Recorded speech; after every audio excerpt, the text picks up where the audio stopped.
Accra முதல எழுத்தெல்லாம் ஆதி பகுபன் முதுற்றே உலுகு அப்படிம்பார்.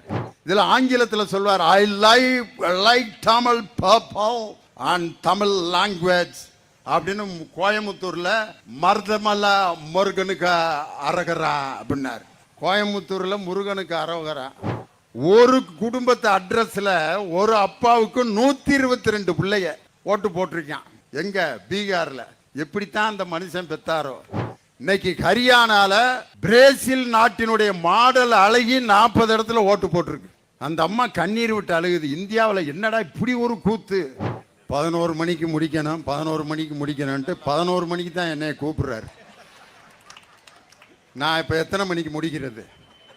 கூப்பிடுறதே 11 மணி. இந்த சென்னை தெற்கு மாவட்டத்திற்குரிய சிறப்பு என்னவென்றால், நமது திராவிட மாடல் முதலமைச்சர் முத்துவேல் கருணாநிதி ஸ்டாலின் அவர்களுடைய பிறந்த நாள் அன்று YMCA மைதானத்தில் உருவானதுதான் இந்தியா கூட்டணி. இந்தியா கூட்டணி கட்சியின் தலைவர்களை ஒரே மேடையில் அமர வைத்து இந்தியா கூட்டணியை உருவாக்கிய மாவட்டம் சென்னை தெற்கு மாவட்டம். அதை உருவாக்கி காட்டியவர் மாவட்ட கழகத்தின் செயலாளர். மக்கள் நல்வாழ்வுத்துறையை இன்று பொற்காலத்தை உருவாக்கி கொண்டிருக்கக்கூடிய அண்ணன் மா சுப்பிரமணியன் அவர்களுடைய மேடையில் தான் இந்தியா கூட்டணி உருவானது. இன்னைக்கு ஒன்றிய பிரதமர் பல அஸ்திரங்களை எடுத்துட்டு வர்றார். தமிழ்நாட்டை எப்படியாவது கைப்பற்றி விட வேண்டும். அதில் முதல் அஸ்திரம் என்னன்னா, நமது மாண்புமிகு தமிழக முதல்வர் அவர்கள் பீகார் தேர்தல் பிரச்சாரத்தில் ஒரு பேரணியில் போய் பேசினார். அவர் பேசியதை மொழிபெயர்த்து சொன்னது காங்கிரஸ் பேர் இயக்கத்தினுடைய ஒரு அருமையான சகோதரர்.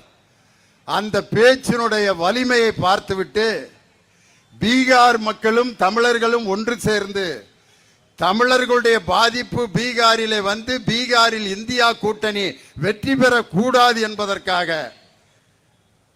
ஒவ்வொரு மாநிலத்திலும் ஒரு வேடத்தை போடுகின்ற ஒன்றிய பிரதமர் நரேந்திர மோடி நம்ம தமிழ்நாட்டுக்கு வந்தா திருக்குறள் பேசுவார். அக்ரா முதல எழுத்தெல்லாம் ஆதி பகுபன் முதுற்றே உலுகு அப்படிம்பார். நம்ம என்ன நினைப்போம், ஐயா திருக்குறள்லாம் பேசுறாரா, தமிழ் மக்களை நேசிக்கிறாரா.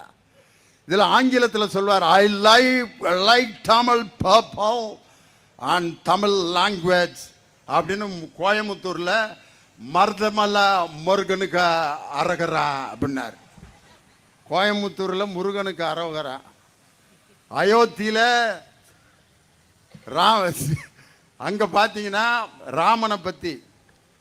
ஒரிசாவில் போய் பார்த்தீங்கன்னா ஸ்ரீ ரங்கநாதர் ஜி அவரை கும்பிடுவார். ஒரிசாவில் தமிழனுடைய கை ஓங்க போகிறது என்பதை தெரிந்து கொண்டு ஒரிசாவில் இருக்கக்கூடிய பூரி ரங்கநாதருடைய ஆலயத்தின் சாவி தமிழ்நாட்டில் இருக்கின்ற ஒரு புருடா விட்டார். இப்ப என்ன சொல்றாருன்னா, பீகாரில் இருக்கக்கூடிய பீகாரிலிருந்து தமிழ்நாட்டில் வாழ்ந்து கொண்டிருக்கக்கூடிய தமிழர்களை பீகார் மக்களை தமிழர்கள் துன்புறுத்துகிறார்கள் அப்படின்னா, அங்க ஒவ்வொரு மாநிலத்திலும் ஒரு வேடத்தை போடுகின்ற ஒன்றிய பிரதமரின் முகத்திரையை கிழிக்கக்கூடிய ஆர்ப்பாட்டம் தான் இந்த SIR-ஐ எதிர்த்து அனைத்து கட்சி இந்தியா கூட்டணி கட்சிக்காரர்களுடைய ஆர்ப்பாட்டம். நம்ம ஐயா களி பூங்குன்றனார் சொன்னது மாதிரி, ஒரு குடும்பத்து அட்ரஸ்ல ஒரு அப்பாவுக்கு 122 பிள்ளைய ஓட்டு போட்டிருக்கான். எங்க? பீகார்ல. எப்படித்தான் அந்த மனுஷன் பெத்தாரோ. உண்மையிலே அந்த 122 பிள்ளைகளும் ஓட்டு போட்டிருக்காங்க பாருங்க. மாட்டுக்கொட்டாய் அட்ரஸ்ல 420 பேர் வாக்காளர்கள்.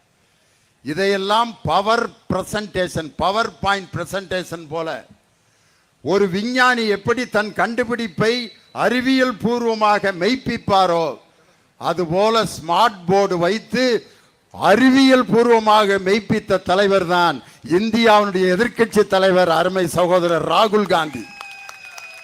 இந்த தேர்தல் ஆணையத்துக்கிட்ட போய் சொன்ன உடனே அதே மாதிரி பவர் பாயிண்ட் பிரசன்டேஷன்ல தேர்தல் ஆணையத்தினுடைய ஒரு அதிகாரி வந்து இப்படி 75 லட்சம் வாக்காளர்கள் போலி வாக்காளர்கள் இல்லை அப்படின்னு நிரூபிச்சு காட்டியிருக்கணும்ல.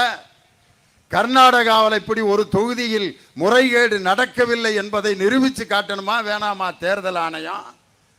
இன்னைக்கு ஹரியானால பிரேசில் நாட்டினுடைய மாடல் அழகி 40 இடத்துல ஓட்டு போட்டிருக்கு. அந்த அம்மா கண்ணீர் விட்டு அழுகுது. இந்தியாவில் என்னடா இப்படி ஒரு கூத்து, நம்ம போட்டோவை வச்சு ஹரியானாவில் ஓட்டு போட்டிருக்காங்க. இன்னும் பார்த்தீங்க விசாரிச்சிங்கன்னா நம்ம சைதாப்பேட்டில் இருக்க முனியமா 50 ஓட்டு போட்டிருக்காங்க ஹரியானாவில். எங்கேயாவது ஒரு போட்டோவை எடுத்து அதை ஓட்டா சேர்த்துருப்பான்.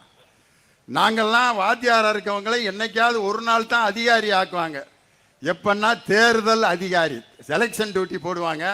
அன்னைக்கு ஒரு மேட்சை போட்டு திண்டுக்கல் லியோனி தலைமை தேர்தல் அதிகாரி, அந்த ஒரு நாள் அதிகாரியாக இருக்கிறதுல அவ்வளோ சந்தோஷப்படுவான். அப்படித்தான் அம்மை நாய்க்குன்னு ஒரு தேர்தல் பூத்தில் நான் இருந்தேன். ஒரு கூடையை தூக்கிட்டு வந்தாங்க. சரி ஏதோ மாம்பழம் கொண்டு வர்றாங்க அதிகாரிக்குன்னு பார்த்தா கீழே இறக்குனா உள்ள ஒரு கிழவி உட்காந்துருந்துச்சு. யார்ராதுன்னு கேட்டால் ஐயா ஓட்டு போட வந்திருக்குங்க பாட்டி. அந்த பாட்டிக்கு சரியாக காது கேட்காது, அது எங்கே சொல்லுதோ அதுக்கு நீங்கள் ஓட்டு போட்டுருங்க அப்படின்னா அட்டை பெட்டிக்கிட்ட கொண்டு போய் கிளவி சொன்ன சின்னத்தில் ஓட்டு நான் குத்துனேன். இப்படி என்னவென்று தெரியாத அந்த பாட்டிக்கு கூட ஓட்டுரிமை அன்னைக்கு இருந்தது.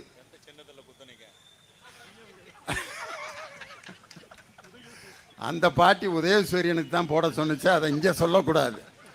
காரணம் அது அந்த பாட்டி சொல்கிறத எல்லா பூத் ஏஜென்ட்டும் சொல்லிட்டாங்க. அந்த அம்மா எங்கே போடுதோ அதிகாரி பார்த்து போட்டார் ரைட்டுன்ட்டு. அந்த அம்மா சொல்லிச்சு உதயசூரியனுக்குன்னு இப்படி கையை வேற காட்டுச்சு, அதனால போட்டான். பாருங்க செல்வ பெருந்தகை எவ்வளவு சயின்டிஃபிக்காக கேட்குறாரு பாருங்க, யாருக்கு ஓட்டு போட்டுச்சுன்னு சொல்லுங்க. அது மாதிரி இன்னைக்கு ஒரு பல நடைமுறைகளை கொண்டு வந்து தமிழ்நாட்டை எப்படியாவது கைப்பற்றி விடலாம் என்று நினைக்கின்ற பாரதிய ஜனதா கடைசியில் மதத்தை பின்பற்றுகின்ற உரிமையின் மீது கை வைத்து திருப்பரங்குன்றத்தில் சிக்கந்தர் பாபா கோயில் மேல கை வச்சாங்க. முருகன் மாநாடு நடத்தி பார்த்தாங்க. அடுத்த நாள் திருப்பரங்குன்றத்தில் ஊர்வலம் எப்படி வந்துச்சுன்னா, நாரே தக்பீர் அல்லாஹு அக்பர் கந்தனுக்கு அரோகரா ரெண்டையும் சேர்ந்து கோஷம் போட்டுக்கிட்டு வர்றதை பார்த்துட்டு நம்ம பாட்சா இனிமே பழிக்காதரான்ட்டு மதத்தை பின்பற்றுகின்ற உரிமையை பறித்தார்கள், குடியுரிமையை பறித்தார்கள், பேச்சுரிமையை பறித்தார்கள். நமது மாண்புமிகு துணை முதலமைச்சர் அன்பு தம்பி உதயநிதி ஸ்டாலின் அவர்கள் ஜாதி மத பேதத்தை உருவாக்கும் சனாதனத்தை எதிர்த்து கொடுத்த குரலுக்கு அவர் தலைக்கு 10 லட்சம் ரூபான்ட்டு பேச்சுரிமையை பறித்தார்கள். ஆட்டை கடிச்சு மாட்டை கடிச்சு கடைசிக்கு மனிதனை கடிக்கின்ற உரிமையை போல் வாக்குரிமையை பறிக்கின்ற உரிமையை ஒரு செயலை இன்று பாஜக செய்து கொண்டிருக்கிறது. ஒரு விஷயத்தை நம்ம மற்றவங்கள்ட்ட சொல்லிக்கிட்டு இருக்கும்போது அவங்க அமைதியா இருந்தாங்கன்னா என்ன அர்த்தம்? இப்போ ஒரு மனைவி கணவன்கிட்ட ஏயா நம்ம பிள்ளையெல்லாம் அப்படி கெட்டு நாசமா போகுது, ஏதாவது கவனிக்கிறியா அப்படின்னு அப்படியே உட்காந்துருந்தான்னா அவன் ரொம்ப ஆபத்தான ஆள்.